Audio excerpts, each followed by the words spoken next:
From the underground to the world stage. One stage, countless voices. The conversation that shapes culture, politics, entertainment, and society. Politicians, comedians, musicians, actors, public servants, leaders. Unfiltered, unscripted, unmissable. This is Debated Live. Welcome, ladies and gentlemen, to Debated Live. My name is Jordan Kensington. We are live and direct. Today is the 24th of December, 2026. Welcome to the show. We have a special guest coming on the show today. The following question remains unanswered. Why is it that 5,000 units of our currency is worth 1 unit of your currency, where we are the ones with the actual gold reserves? It's quite evident that the aid is in fact not coming from the West to Africa, but from Africa to the West. I'm not going to waste any time. I'm going to go straight to the introduction. Ladies and gentlemen, please welcome Mallence on the show. Mallence, how are you? How you doing? Wonderful. Merry Christmas to you. Merry Christmas to you too. Welcome to the show, Mallence. I was playing earlier on a clip that literally went viral. And this was a few years ago. I remember I was sat in the office in London and my team brought me this clip and said, you need to watch this. You need to watch this right now. And it said, this is you. This is what you've been saying for the past 30 years. I opened it and I watched it and I was literally flabbergasted. I played it to my mom, played it to my sister, played it to the whole entire family. I said, you need to watch this. This is special. First and foremost, before we even go to the clip, Mallence, can you tell us a little bit, for people that don't know your background, to discovering you on the TED speech? Can you tell us a little bit about your background and where you come from in Sierra Leone, and obviously where you live now, and obviously what your career was prior to people discovering you on that side of things? Okay, my name is Mallence. I was born in Germany to a German mother and a Sierra Leonean father. My background is finance and economics, and I pursued my studies in that field, worked in publishing and philanthropy, social justice work for pretty much until this TED Talk happened. I started a creative project in Sierra Leone called the Forlorn Show Creative Collective with 21 street kids or youth that were homeless and orphaned, and we created amazing things from fashion to art to film, and that kind of made waves before social media, and that ultimately led to this TED Talk. However, I've been always invested in social justice. That's my calling, to instill balance on earth wherever I see discrepancies. And Africa has been the breadbasket of the world. And I feel, up to that point, it wasn't clearly verbalized, it wasn't clearly articulated, it wasn't clearly perceived. Even I grew up with the notion that the West showers Africa in generous donations, meanwhile, it's quite the opposite. That is true. And that's something that it's an uncomfortable truth, but it's actually the truth. And the truth is always uncomfortable. Africa has been a place where, we've invested a lot as a company myself. We have Republic Africa, we have colleges, universities. We've invested a lot in the past 30 years. And when you made that speech, it was kind of a wake up call, because one of the discrepancies I saw, growing up for a long time was Africa being looked at as a charitable cause. And, the history was obviously, the word history is always not your history. The clues in the word, when someone says they're going to tell your history, it's normally not your history, it's their history. And do you feel the problem with Africa today, we're not talking the past, today, starts with education? Because if you don't know your history or your mystery, shall I say mystery as in your my story, if you don't know your my story, how do you succeed in a world where you have been programmed from when you were born to tell you your charity case? I would say, because education is very subjective. What is education? Is it institutions that conform us, transform us, inform us? I would say it's a matter of identity and embodying your identity more so than understanding it, because for as long as Africans have not been disconnected from their traditions, their lineage, their roots, their practices, and first and foremost, their spiritual practices and their spirituality, their spirit, there was no question as to who we are. And the moment that happened, something,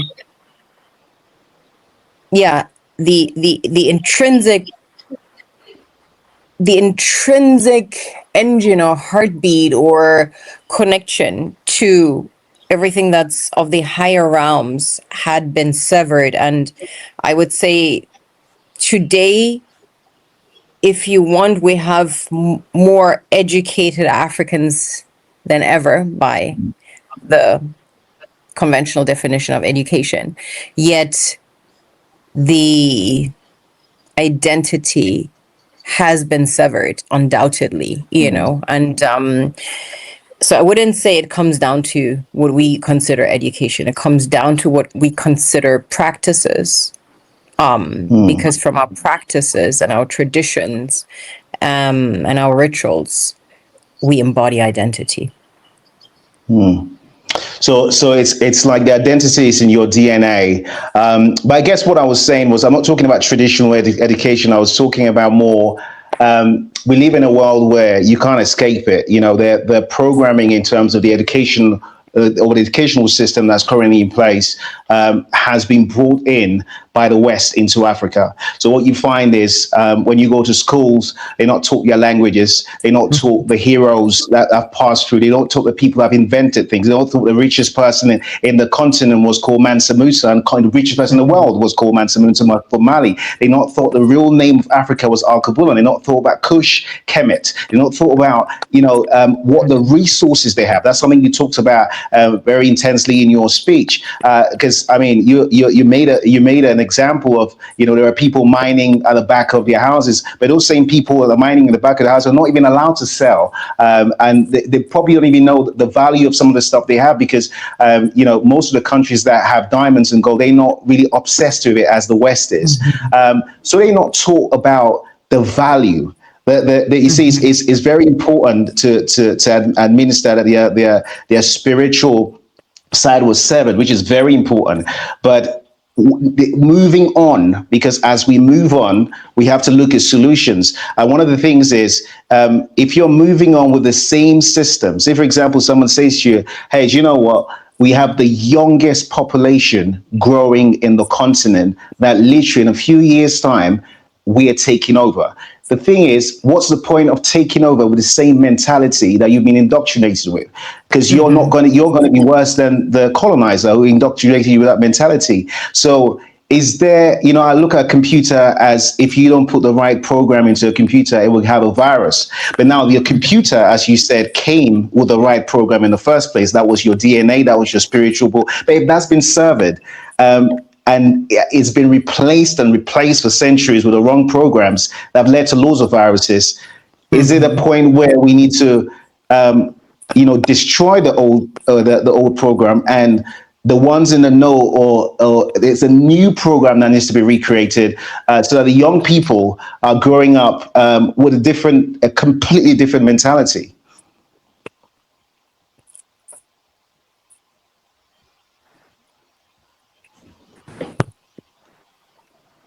I would say it's twofold, because I agree with everything you say, but I believe we need to differentiate between education, because ultimately what we consider education led to this kind of programming. And I've met people who have not been conventionally built upon that program, and pretty much run two operating systems on the same hard drive.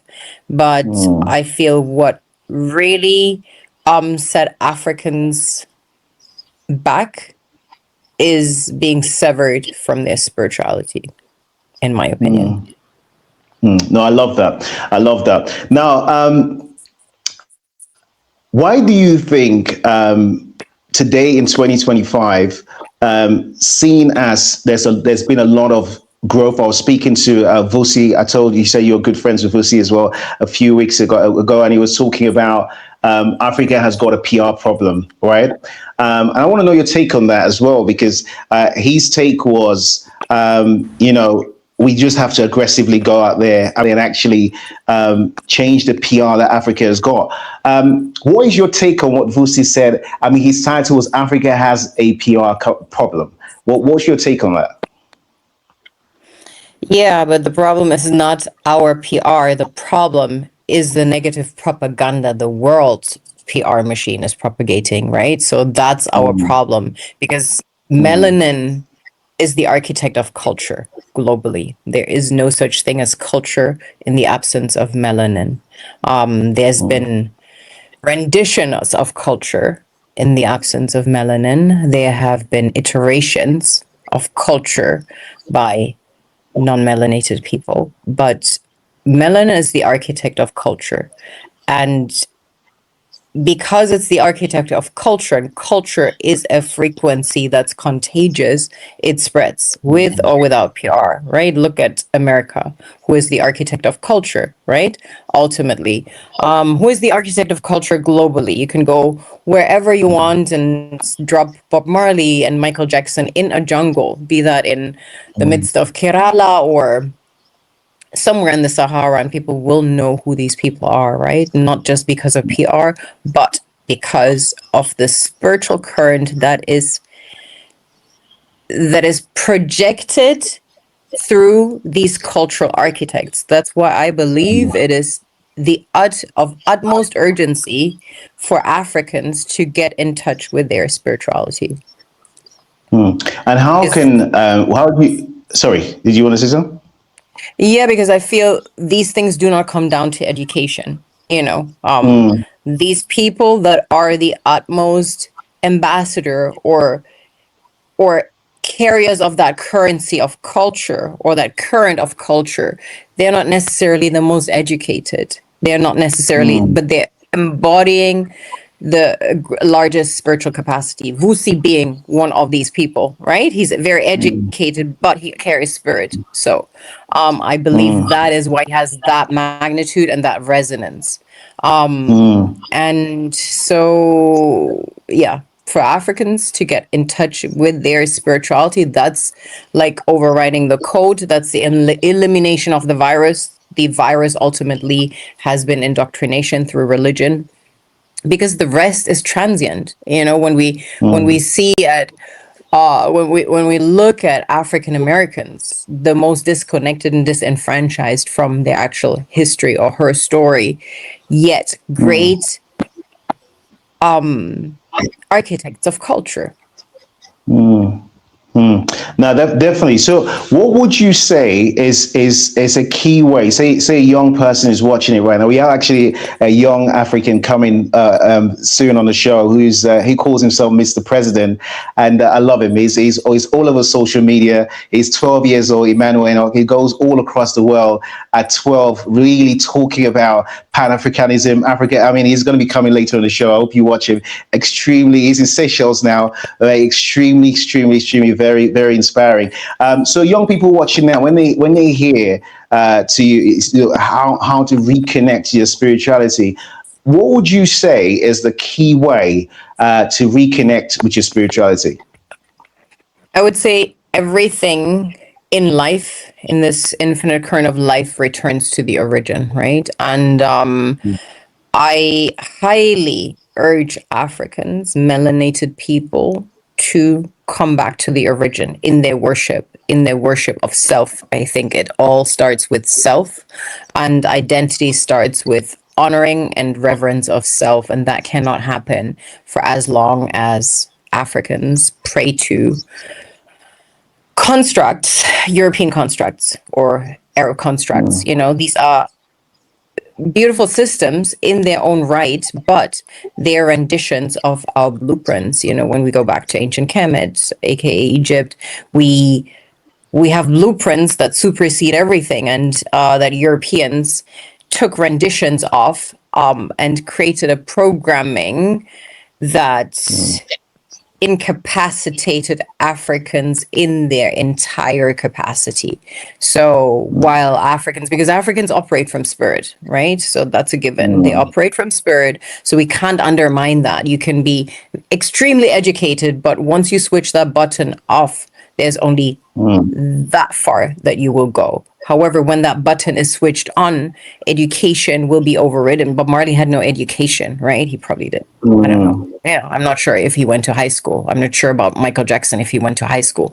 So these are just examples, and I'm not against education. I've gone through it to recognize life as the school, but I've been educated, so I'm not against it, but more so to learn social code, I would say.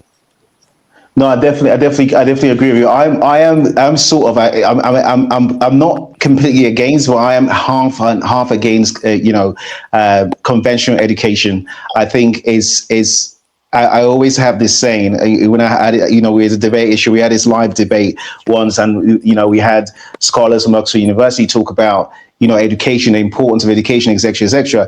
And the comment I made there was that I'm going to prove to you that education is not a system that was an African system. It's based on cause and effect. And I said, now tell me the noble jobs that come out of education. They said, all right, what about becoming a lawyer? So I said, well, if you don't have a problem, if someone doesn't have a divorce, then you don't have a lawyer. If you don't have a problem, there is no lawyer. What about being a doctor? Well, if you don't give me food that makes me ill, then I don't need to see a doctor. And what about police officer? Well, if we live in a society that people love each other and not committing crimes, you don't have and you can literally list and just keep going and keep going. Yes, and I love that the whole system is created on cause and effect.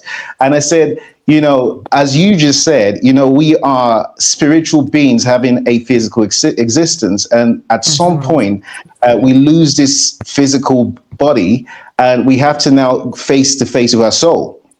And the issue is, it's so important that if you don't have a relationship with your soul whilst you are in the physical body, you are living in limbo, because when you're out of your body, because it's gonna happen every night you sleep. I just said the story of Cinderella is your spirit literally leaving your body. So if you don't know what's happening, you get up in the morning and you just think it's a dream, which is a word that just kind of makes you not investigate, and you never understand what happens with your soul. When it actually happens where you go to the next dimension, you'll be confused, you'll be lost, you'll be living in limbo because you haven't got a relationship. So it's so important to invest in getting that connection back, that spiritual connection back, understanding the soul back, because that's where the real power comes from. It's not by the physical energy, just real power comes from. And the education, to me, that is education. And when we look at the ancients in Egypt, it's so well laid out, right? What you were, I love the perspective that you just shared, because that's a beautiful way to look at things. And I would say when we look at the laws of Ma'at, upon which everything is based, like the 10 Commandments and so forth, it all has been like reducted out of that. Then these are foundations of society, and if we educate ourselves based on what came from us, I believe we would supersede and exceed everything that is present on earth right now. I completely agree with that. And do you feel that the race for Africa to embrace technology is a new kind of neocolonialism, which is basically going to also hinder that connection. Because I was having an interview 3 days ago with someone about, AI and ChatGPT. I said the clue is always in the word. When you hear artificial intelligence, it's already telling you. I mean, the good thing you got to give credit to the West is that they just don't lie when they tell you exactly what they're going to do. They literally they tell you that this is going to be artificial intelligence. You're going to love being artificial, and you're like, yeah, cool. So give it to me. Let's do it. Do you think? Young people watching or people watching across the continent should approach AI and all these artificial intelligence, all this new technology would care, or should they just go full steam ahead? Because there seems to be a huge investment into the continent for AI and new technology. And when you're talking about spirituality, what you find is the biggest disconnect in the 21st century for a lot of people who have been reconnecting to spirituality is that absence of time to reconnect and time to reconnect to small things that are natural to you. For example, writing, right? The art of just writing. You speak to a lot of people and say, when did you write a whole full 5-page letter? And they're like, yo, it's a long time. I type, I've got phones, I've got, and then you say, well, there's a spiritual thing about writing and where the memory comes from, that when you type in a computer, you lose it. And I say, your memory, I remember back in the day, I'm an 80s kid, and back in the day, someone will give you your number and you're like, it's in your head. I had phone numbers in the head. I had things in it. That's your memory. Your memory bank was completely active. Today, I can Google it, I can chat GPT it, I can, search. So slowly, I'm not using those natural elements. I can use, there's so many other things that you can use. And we can even go all the way back to the word telephone coming from telepathy. I remember a comedian making a joke that back in the day, your grandmother and your grandfather will be in a village and you'll be in a town, and they will literally call you by your brain, and they will say, so and so is coming on Wednesday. Please make sure you cook the food and you prepare either. And then you will come on that time, and you'll be asking them, how did you know I was coming? It was just normal, because telepathy was normal then. It wasn't an abnormality. Those are the things that we've forgotten. And they put telephone in front of telepathy. And sometimes you get a brief of that telepathy come up, and you say, hey, I was just thinking of you, and you called me. You just called me now. And the person will be like, no, that didn't happen. You weren't thinking about it. You're lying. You're like, I guarantee you. And that's telepathy, which we don't practice anymore. So it's lost. So my question is the introduction and the pushing of AI and technology, artificial intelligence into the continent, something that is good for civilization or good for getting it better, or is another thing that hinders us, especially those who are on the path to spiritual discovery or rediscovery? I would say that we can use artificial intelligence to amplify ancestral intelligence, because artificial intelligence gives Africans, for the first time in, I would say, I don't know how many centuries now, the opportunity to tell their own stories visually. And we ingest with the eye first, right? Before we taste something, we see it. Before we smell something, we may, smell may precede vision. But vision is like, you can't unsee what you've seen, right? It is like that. You can't unsee it. So this is like an unsolicited programming that happens visually, right? So us having the ability to correct all the misinformation that has been issued, by the West, from claiming, like African history as their own, especially when it comes to Egypt, because they always want to create proximity to greatness through lies, through things that are far from the truth. And for Africans now to tell their stories visually means, especially on a continent like Africa, where in many countries we have illiteracy rates of 60-70% in Sierra Leone. I don't know about Nigeria or other places. So audiovisual information. A great majority of the population relies on audiovisual information. So maybe not so much the younger generation, but the younger generation are able to use AI to tell the stories, to really tell our ancestral stories. And I think this will literally reprogram the world, because these stories haven't been told yet, right? Our ancestor, Africa is full of wealth of mythology, A lot. Yeah. amazing stories for days, till the turn Yeah. of the century, and we haven't told them all, right? So I believe Africa, India, like places of rich culture, these stories will be told, because I mean, what are we going to tell about Europe? Genocide, war. We're done with that, right? So Yeah.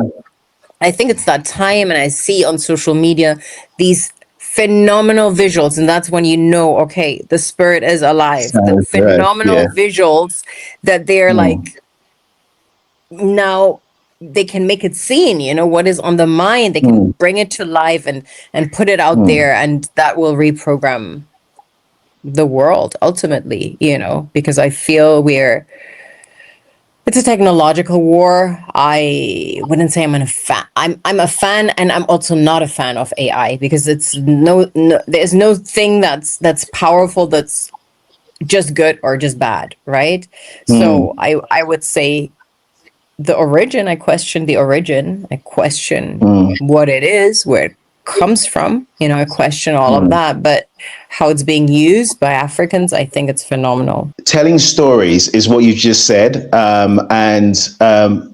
The story of Africa, when you explained it, you explained the bit that was very important, which was that Africa was blessed with wealth and resources, to an audience of, I think that was in Germany, or it was a Western audience. I'm born in London, and I've done business in London all my life. And what I find is, do we keep telling them, the people who don't want to listen, the stories, or do we now start telling ourselves the stories to empower ourselves?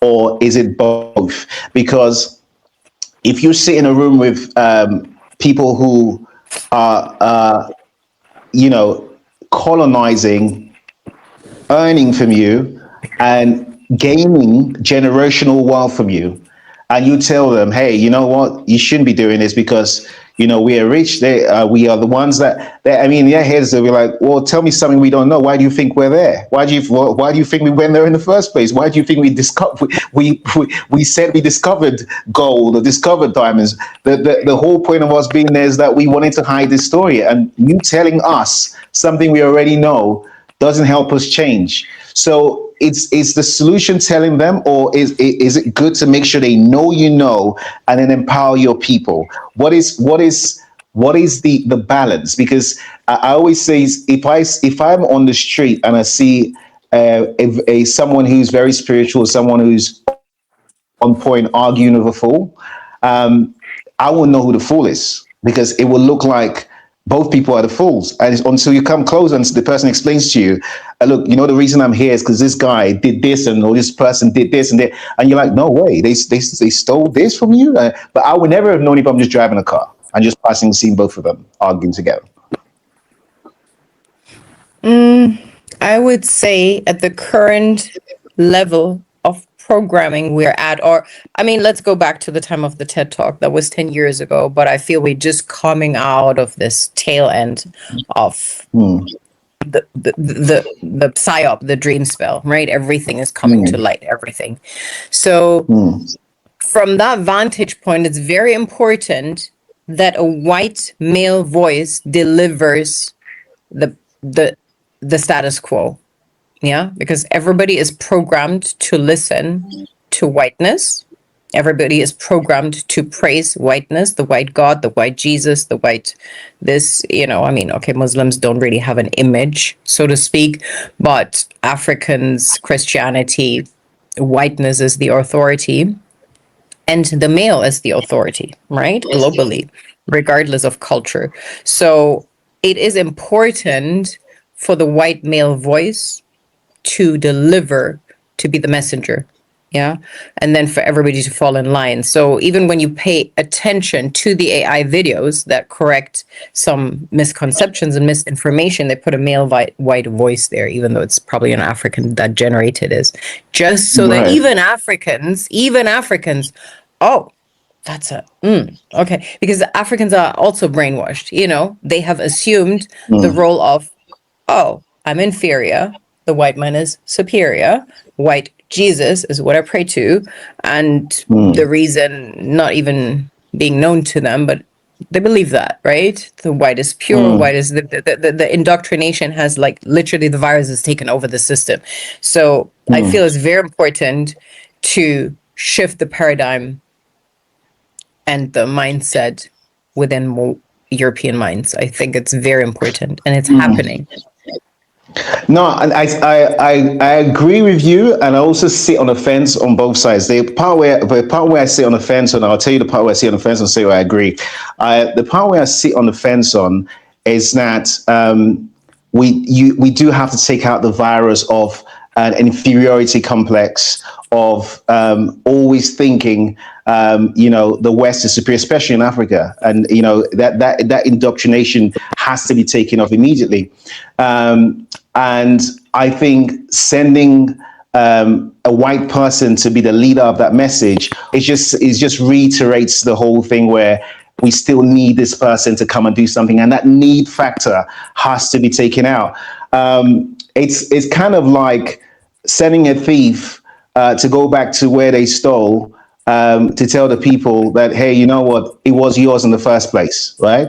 And the people will be like, oh, for real? Like, yeah, no, it was this. You see all this stuff that we've been just like flossing on you guys. It was yours in the first place. No, yeah, it was. And it's just like, what's the thief doing telling me that it was mine in the first place? But then on the flip side, where I agree with you, I want you to see both sides and see where we can meet in the middle. Where I agree with you is that when a thief does steal from somebody, right, or someone does commit, and they kind of change their ways, which I don't know if they're going to change their ways, and they come back and they're like, look, I've changed my ways now. I did steal from you. This is all yours. I'm bringing it back. Is that ever going to happen with this scenario? I don't think so. Right? Will they bring back what they stole? I don't think so. I think we will have to which Africa is doing. Africa is doing. We have to kind of ignore. And the example here is China, for example. 40 years ago, when I knew about China, all we used to watch was karate films, kung fu films, and we sat there, we'd be like, oh, Bruce Lee and Jackie Chan, and that's all I knew about China. And if something came in, like someone gave you something of China or slippers or whatever from China, made in China, no, bad quality. It's got to be bad quality. Today, China just locked themselves. I'm not talking about all the other atrocities that China. I'm just talking about in terms of what story they told the world. They just stopped listening to the West, and they also put laws in place to say nobody's allowed to connect to the Western social media, Western media. We are going to lock in and just make sure we create. And when they came out after that lock-in, China wasn't karate kung fu no more.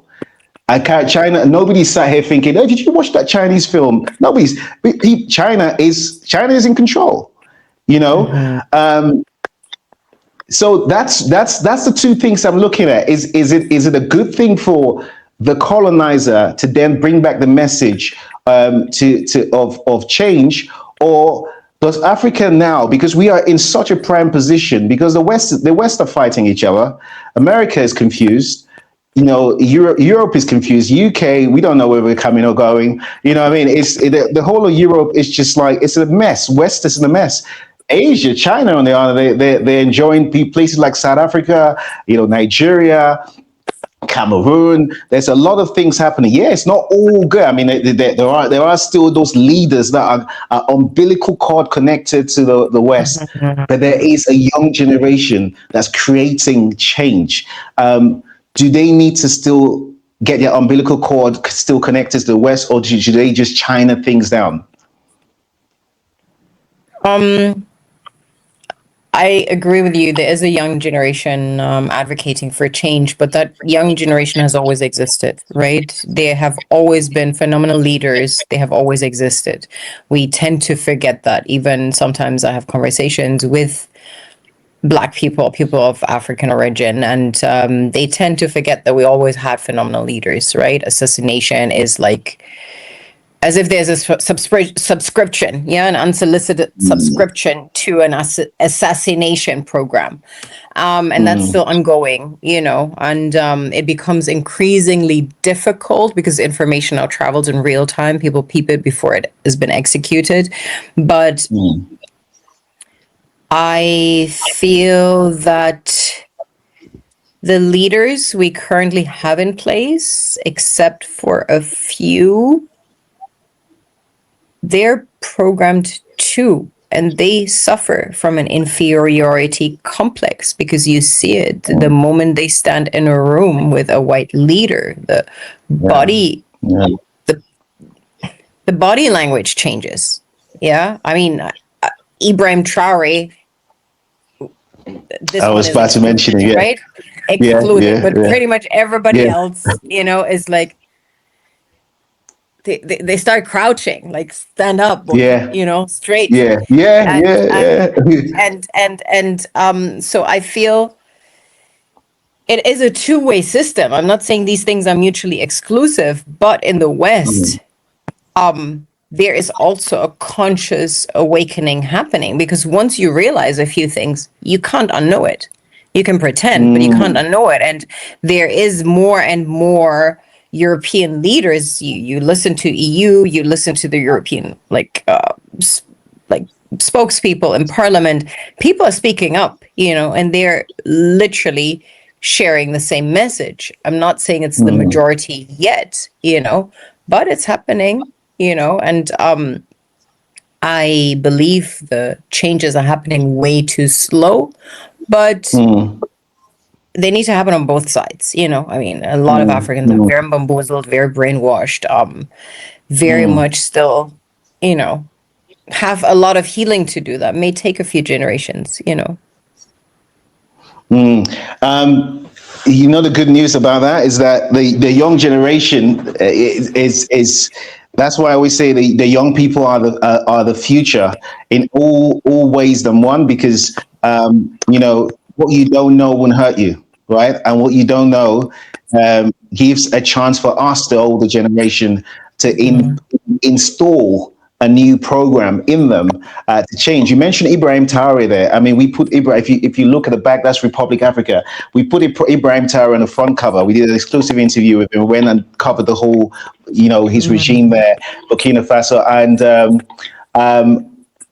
to say I'm impressed is to say the least. What I found, I speak French, so I was able to kind of like have a conversation. But what I found was someone who, when you say that's the spirit is there, right? It's like you know this is not an educational front. This is like the spirit is there. The lack of fear is clear. The focus is on point. When you look at that, Ibrahim Traore, and you look at Burkina Faso, I was so amazed by Burkina Faso because the change, what's happened there is, I don't think that it's being reported as much as possible. We are planning in 2026 to go back and do a huge documentary on just the changes he's done, like hospitals built, free accommodation, the people taking to themselves, going and doing work on the streets, unpaid work, because they want to fix the country. The passion that people have of the country. You're speaking to people who is the only country. People are just happy. It feels like something has been lifted.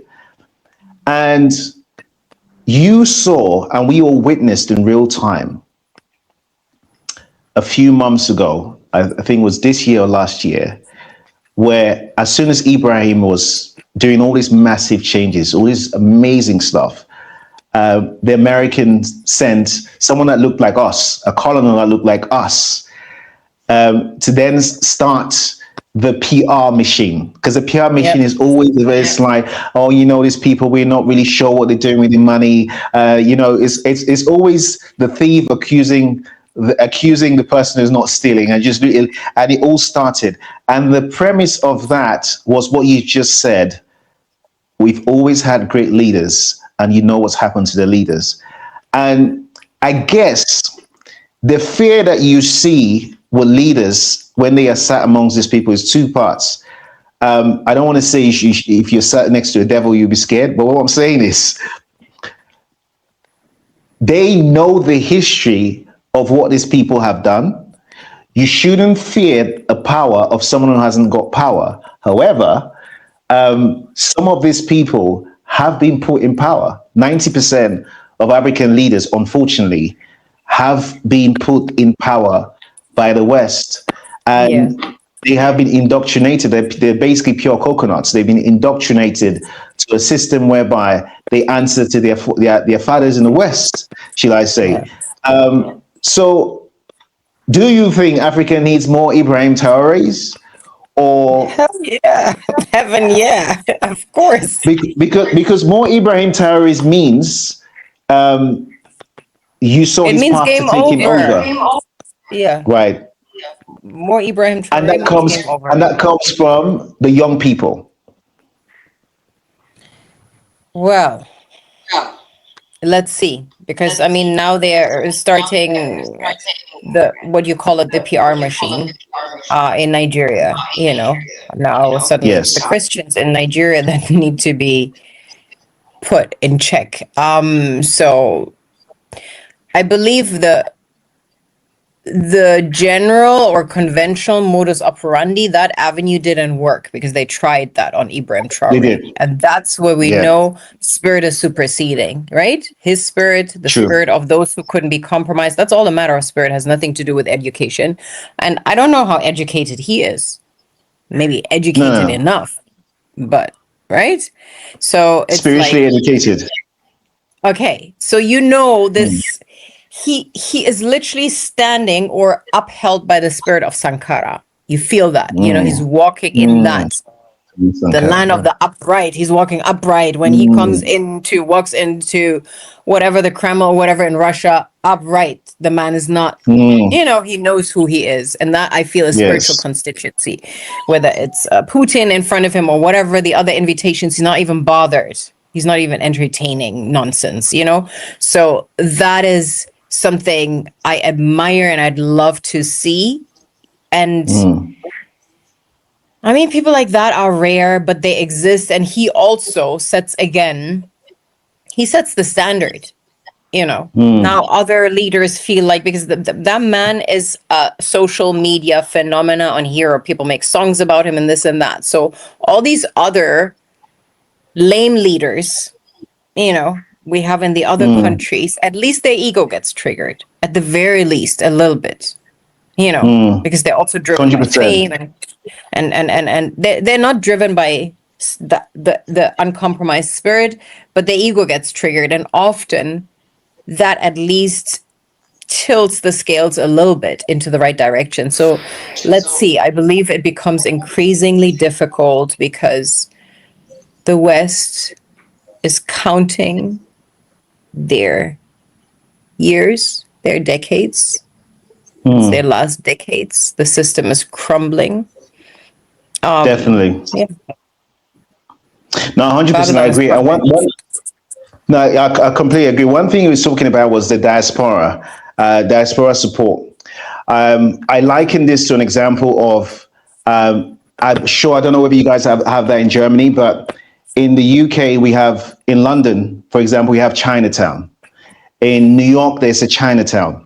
And when you go to Chinatown, you find the Chinese supporting each other outside of China as a community. They literally, when they say it's Chinatown. Like you can't go into Chinatown and start creating laws in Chinatown. Like I don't care where you're from. That is Chinatown. And us as a diaspora, the united we stand, divided we get conquered, is so important at this time, because you mentioned the reason why Ibrahim, that PR thing didn't work was that everyone on social media was like, "We know what you're doing. This is not going to work." Yeah, we all up in the arms in that. And if we, the diaspora, are more united, there's something you mentioned, ego. I think part of connecting to your spirit and your soul is killing of the ego. I think the ego, that self, you can value your spirit, your soul, but valuing yourself, whereby we have a lens that we see each other, and undervalue each other and overvalue others, creates that division. And that division also comes into play in business. I know you have your own businesses and organizations and charities that you run as well. And when I speak to a lot of entrepreneurs, we have Aliko Dangote, who a good friend of mine speak to a lot. And he mentions even him as the richest billionaire in the continent, his issue is travel. You were not united. For him as Even the richest internally. person. Even Well, internally yeah, with his own of course. government. I mean, I'm talking about I mean, as the richest person in Africa, for him to travel across Africa is a problem, and he needs to. And the European, someone is a carpenter could sit in London and go, you know what? I want to go to Rwanda tomorrow, mate. Yeah, you can go, and with your British passport, but Dangote has to go to the embassy and apply for a visa, tell them what he's going there to do as the person who is flying the flag for business in the continent. Is that not the things that keep us divided? Because if we can't even trade with each other, we can't even, spread tourism with each other, we can't even unite together. So someone from Nigeria going to Tanzania and unite with the Tanzanians, and Tanzania to South Africa, if we Sierra Leone, if we can't travel freely in the continent, is that not the sort of things that lead to a divided mentality? I would say, I mean, we have we have ECOWAS, so there, travel is easy. Now we have another AU passport that just came out, or is coming out, or being tried. It's coming out. Just the diplomats have got that now. Yeah, so I feel, yes, I agree with you. It's a hindrance, but if I now want to go to Russia with a German passport, I also need to, apply for a visa or so forth, even though we share kind of the same landmass, and Africa is way bigger in width than, the entire Europe, all the way stretching the whole stretch of Russia. So I feel that is an issue, but I feel a way more prominent issue is internally. He built a refinery, meaning Nigeria could export refined oil. The government, and he's buying the oil from neighboring countries. That just shows the ludicrousy internally, right? And how the government is, instead of, hey, wow, there is like, so this is what I feel is a way bigger issue. Corruption exists everywhere. It is an issue everywhere. But it is an issue for us too. And I feel what you mentioned with Chinatown, you're absolutely correct. We have it, but the Chinese, they're excellent at warfare, because strategy and warfare, strategy, I would say, is the positive aspect of the spectrum. Warfare is the negative aspect of the spectrum. Chinese, they have, and that's what I mean when traditions and lineages have been severed and interrupted, they maintained that. Yeah, everything is very strategic. They have their own mafia in New York, same as the Italians. This is very strategic. They have their own mafia. As you said, you go to Chinatown, it's different kind of rules, that supersede everything. And as Africans, we don't have that. Nigerians have that, because I feel that warrior aspect, that tradition, their culture it's still there. It's prevalent, right? And others just don't have that, and that's why they're not organized. But you go wherever you go, you find Nigerians. They organize. They have their little, cartels. Yeah, They yeah, have yeah, little, community.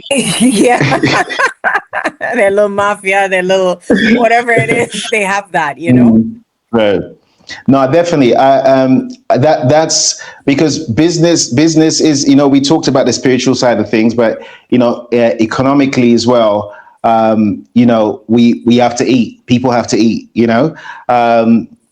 And we find out farming and agriculture is a huge, huge base for the world. Africa has basically been feeding the world for ages, and that's been kind of now also being targeted, as if we're not having a lot being targeted, as if the resources and the gold and diamonds, but agriculture is being targeted. But agriculture is not just being targeted in a way that was done 50 years ago. 50 years ago, it was just, and it's still being done. It's just getting as much food, as much raw ingredients, as much. We all know that.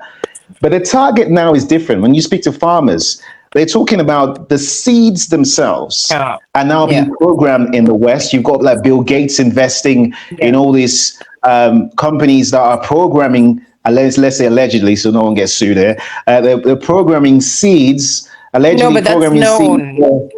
That's not Well, I mean, it's known. It's this is known. Monsanto programming creates genetically modified seeds that only operate for several seasons, and a certain pesticide and fertilizer needs to be used in combination with it. Yeah, so that's not a hypothesis. No, I mean this is destroying farming in the continent, because some of these seeds that are being planted are not just created to be destroyed, but they also lack the nutrients that the original. I mean, anything that's unnatural, we've just established that will not give you the nutrients that you're meant to have in the first place, because the West is trying to go into all this unnatural meat and natural food and natural grapes and natural fruits. They're bringing that into Africa, and you're finding it's leading to a lot of people finding themselves with sicknesses and diseases that they previously didn't have. What do you think about this part of, let's say, Bill Gates' obsession with the continent of Africa? He claims to be going in there with a philanthropic hat, but those that can see it clearly for what it is. What do you think of that? I mean, when we talk about spirit, I like to bring it back to spirit, because we're entering 2026. We're entering a new era. Consciousness is on the rise. People have woken up, right? We're having conversations nowadays, like 10 years ago. People thought you would have lost your mind. Yeah. I mean, now 100%. It's all over the news. Epstein files, everybody is a pedophile. Children are being sacrificed, abused, and for spiritual reasons. Yeah. And perverted reasons alike. True. So we have to understand the underbelly of the beast is coming to the surface, right? So Bill Gates is an embodiment of that. I don't like to use these biblical terms because they're so loaded, but everything that is dark, everything that is, well, okay, for lack of better, demonic. demonic. Thank you. Demonic. Yes, perfect. That's the perfect term for it. And even that is not correct, because demon, when we go to the Greek, means spirit, but what we consider satanic. So they are being exposed. So now we know. Some of us knew. Now the rest is catching up. That will not go away. More is coming out. So we're in an era of alchemy. Yeah, we call it the in the Bible, even though I don't want to use these references because they have all been mixed match and whatever, but we have the book of Revelation. I call it the time of the great reveal, right? We're in the chapter on the timeline of humanity, of these past millennia, in the chapter of the great reveal. Everything is coming to light. We need to ingest it. We need to absorb it. We need to alchemize it. And in order to facilitate and hold space for transmutation and transformation. So that is presently what's happening.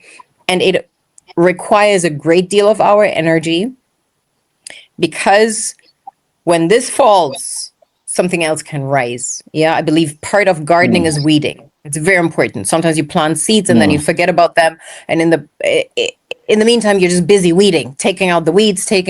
That's the majority of gardening. We often forget that. It's not like, oh, I'm reaping fruits and whatever. The fruits will come, but we're weeding. We're weeding all this nonsense out. The pest, the virus, all these people are embodiment of the virus, of what is sick with this planet, the sickness of the earth. Bill Gates is the virus, right? I mean, it's by it's not by chance that he's the one spreading it, because he is the virus. You know, he is the virus. He embodies the virus. It's funny you say that. His company Microsoft, you know, it showed how viruses work in computers. So so it's not different to doing that in real time. I like the fact that you said, you know, weeding out. I think that's important. I'm in terms of that, actually, like us, you know, people who are waking up. I won't consider myself as someone who's waking up, because I've been this way. You know, I come from a family that we're all this way. We're all like, literally, we were clued up from the day one. So there was no way. Like, literally, if you speak to my mom, she'll be like, "What are you talking about? This is what we do. We were like this on day one." But I'm speaking for, you know, most of the world that's waking up to a lot of this stuff, and it's shocking to them, because when you've been indoctrinated for too long, it's shocking to them. What is the actionable things that we can all do? Because you mentioned, as we're going to 2026, you know, it's not by mistake that we're having this conversation. I always think, you know, if you're a spiritual person, you know that life is very funny. Like, everything is happens at when it needs to happen, and no matter what challenges that come into play, you know, if it's technical or anything, that it flows. Life flows when you're spiritual and you know what is meant to happen. It just goes, right? And nobody can stop that from prospering. One of the things that you did with the TED Talk is, without knowing it, you opened a lot of people that don't even know who you are, know what your name is up to today. And when they're having conversations in their little groups, they'll be saying, "Oh, did you watch that? There was this lady on TED Talks. What she said." So from that day, my mind was blown. And I'm talking black and white, right? This happened worldwide. This literally happened.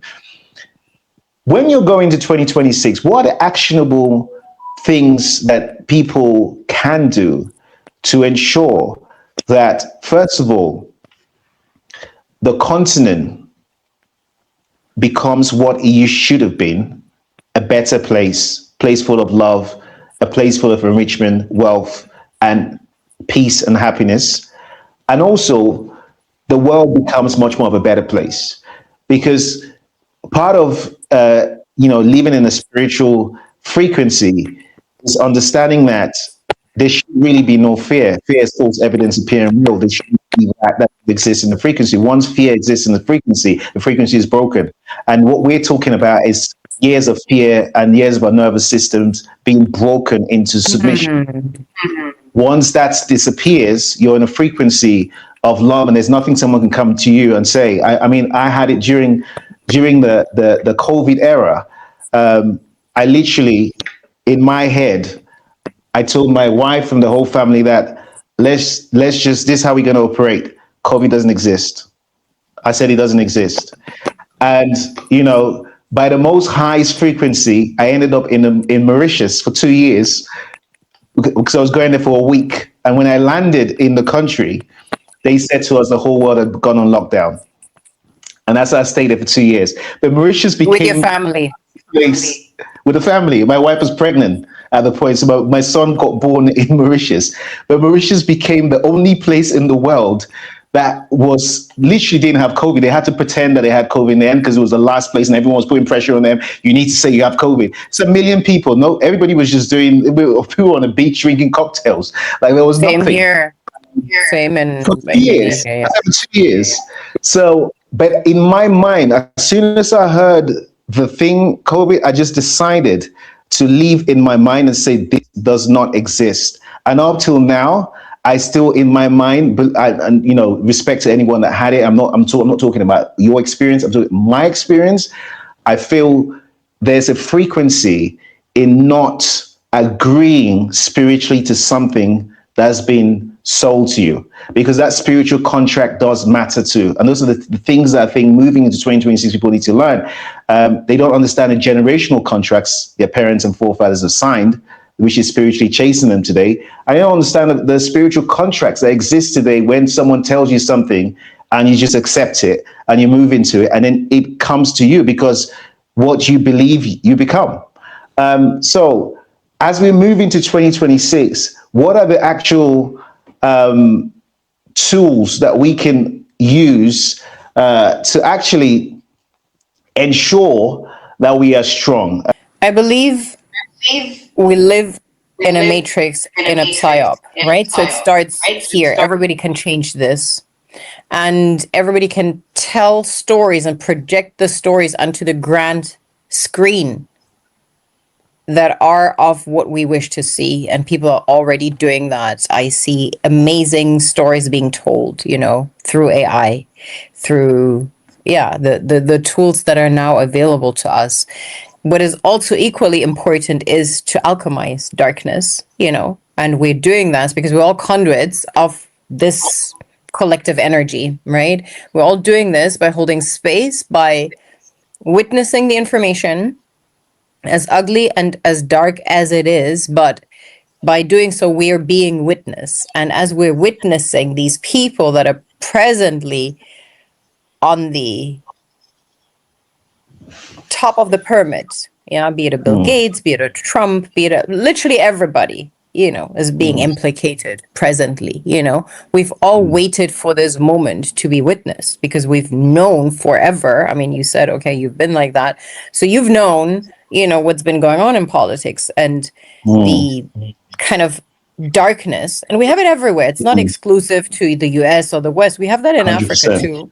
We have very dark rituals that are going on before elections and so forth. Maybe it's a bit more in the open than it is in the West, but it's coming out now, So the grand majority rejects that profoundly, and when there's a common adversary, it creates union. We've seen that with Palestine, right? It created so much union around the world.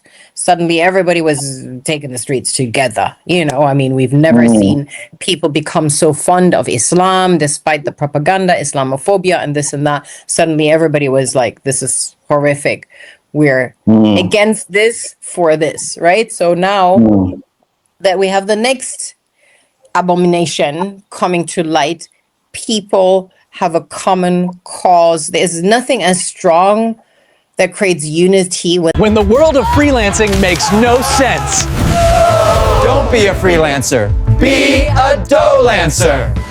Oh yeah, well, we've got Mallence is back. So Mallence, you were talking about the shift of consciousness and that there will be a union with a lot of people because the cards have started falling. Everyone can see it in real time. The Epstein files, all the stuff that's happening across the world, Palestine, everyone is seeing in real time. And you can't argue with your eyes now because the reveal is happening. The veil has been taken out. So that union at that time has begun. You have a few businesses and charities and stuff that you do yourself. Can you tell us a little bit about what you do? I saw you were giving a friend of yours, Afua, an oil that you do, a natural skincare oil. Can you tell us a little bit about some of the stuff that you do? Yes. So basically, I run various businesses. One of my core business is holistic body care products, through which I also empower communities. One is a black soap we make in remote parts of Sierra Leone, and it's infused with gold plasma made from gold that I mine ethically. Then Afua also, I gifted her the famous Secret Series. It's a 2,000-year-old recipe. it can be used in different ways. You can ingest it, you can apply it externally, but women can insert it into their wombs, into their vaginas. And it has healed thousands and thousands of wombs from very common issues that a lot of women, or more than 60% of women, actually suffer from, such as fibroids, human papillomavirus, bacterial vaginosis, and so forth. That's what I've been doing for decades, for 20 years or so. Amazing. Run a ethical mining operation in Sierra Leone. Now we're expanding to other countries. For me, the common denominator is the womb of the woman, the womb of the earth, how we approach it, and to reap instead of rape the earth, because the way we are mining is horrific. We impact the earth generationally, we impact the communities generationally, and the most precious minerals are mined by the poorest people. That's a given globally, and I would like to change this in my lifetime. And that's the mission I am on with the venture. It's called Ethical Minerals, ethicalminerals.com for all these people that are interested. Ethicalminerals.com. I love that. Yes. I love It's that. basically empowering communities, mining ethically without chemicals, closing the holes, turning former mines into farms, and it's a whole circular economy. It's a debated show, so in all our shows we have the magic red box, and that's the magic red box here. Whenever you can see it, we pick a random card from the box. All right, and this as you can see, it's not something that we will know what the card is. Let me jog that in. Let me just a random card from the box, and we talk about what the cards say. So this card on debated is. And after this, we'll ask you what your hot take is. This card is social media's impact on mental health, love affair, or disaster waiting to happen. Social media's impact on mental health, love affair, or disaster waiting to happen. Your take. Both. I believe this too is a double-edged sword. It's not healthy to be in front of a screen and as a result disconnected physically from humans, life, nature. But I also believe that people have been living isolated for decades, and social media allows like-minded people that are probably outliers within their community to connect to bigger community of people that actually exist and are out there, and collectively they can impact change by connecting through social media. So I would say it depends on how you use it. It's definitely a distraction.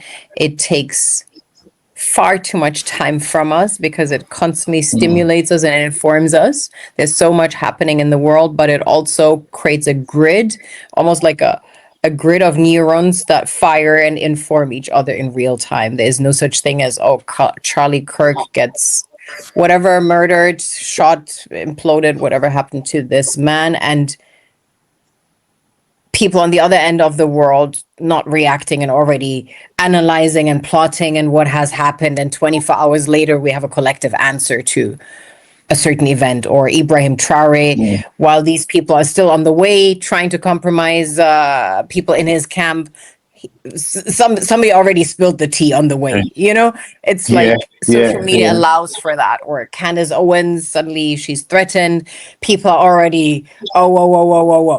So it created a global community that allows for global consciousness, collective consciousness to shift, and I feel this has benefited the state of mind when it comes to racism, when it comes to feminism, when it comes to sexism, when it comes to misogyny, patriarchy, gender-based violence. These are all topics that isolated wouldn't have impacted change in this capacity. What is your hot take? Now, what's your hot take? When I do in America, everyone knows what I'm talking about. When I do in Europe, people are like, what is a hot take? A hot take, obviously, is something that you don't, even if people don't agree with, you don't care. You will argue on this forever. This is what you stand on, and you stand on business. What is your hot take? I'll let you cook. The womb is the most intelligent place on earth. I 100% agree. I don't think you even have to explain any further. I 100% agree. Mallence, what would you like your legacy to be? My legacy will be that of instilling balance where there is imbalance, and in this lifetime, contributing to justice, peace, and equality for all. Amazing. Mallence, thank you so much for coming on the show. It's been a pleasure speaking to you. And Likewise. best wishes. I don't celebrate Christmas, but best wishes for the new year, and more high spirituality, more blessings from the Most High. And let's increase. Let's work together. Let's increase more love in the world. Exactly. Take care. Pleasure. Thank you. Bye-bye. Take care. Bye-bye. Merry Take care. Christmas. Bye. Very-